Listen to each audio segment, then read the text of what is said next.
खेल के मैदान से। ऑल पाकिस्तान स्पोर्ट्स गाला 20 दिसंबर से पाकिस्तान स्पोर्ट्स कॉम्प्लेक्स इस्लामाबाद में शुरू होगा। खबर रज़ा इदारे के मुताबिक ऑर्गेनाइजिंग सेक्रेटरी मोहम्मद बख्श मरी ने बताया कि स्पोर्ट्स गाला की तैयारियां ज़ोरों शोर से जारी हैं। स्पोर्ट्स गाला में मुल्क भर से गर्ल्स और बॉयज़ के अलग अलग बोर्ड्स की टीमें मुख्तलिफ खेलों के मुकाबले में हिस्सा लेंगी। गर्ल्स खिलाड़ियों के मुकाबले 20 से 23 दिसंबर तक खेले जाएंगे, जबकि बॉयज़ खिलाड़ियों के मुकाबले 25 से 28 दिसंबर तक खेले जाएंगे।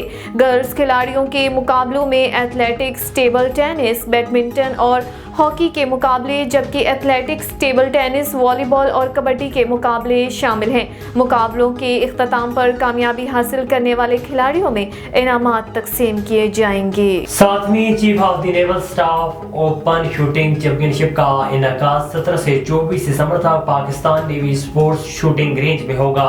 8 रोज़ा चैंपियनशिप में मुल्क के नामवर शूटर्स शिरकत करेंगे। पहली मरतबा चैंपियनशिप का इनेकाद 2008 में हुआ था, जिसे पाकिस्तान नेवी ने जीतने का एहसास हासिल किया था।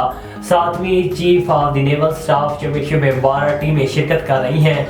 खिलाड़ियों में से पाकिस्तान के 2 शूटर्स GM बशीर और गुलफाम जोसेफ ने पैरिस ओलंपिक्स के लिए क्वालिफाई किया है, जबकि कश्माला ने एशियन गेम्स में ब्रॉन्ज मेडल हासिल किया था। पाकिस्तानी वुमेन क्रिकेटर फातिमा सना का न्यूजीलैंड में T20 लीग के लिए मुआहिदा हो गया।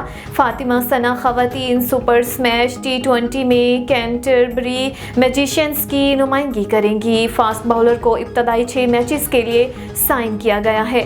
फास्ट बाउलर फातिमा सना कौमी टीम के साथ 2 रोज़ा न्यूजीलैंड पर थी। फातिमा सना का कहना है कि न्यूजीलैंड में T20 लीग खेलना मेरे लिए अच्छा मौका है। मैं अपनी टीम के लिए भरपूर किरदार अदा करने की कोशिश करूंगी।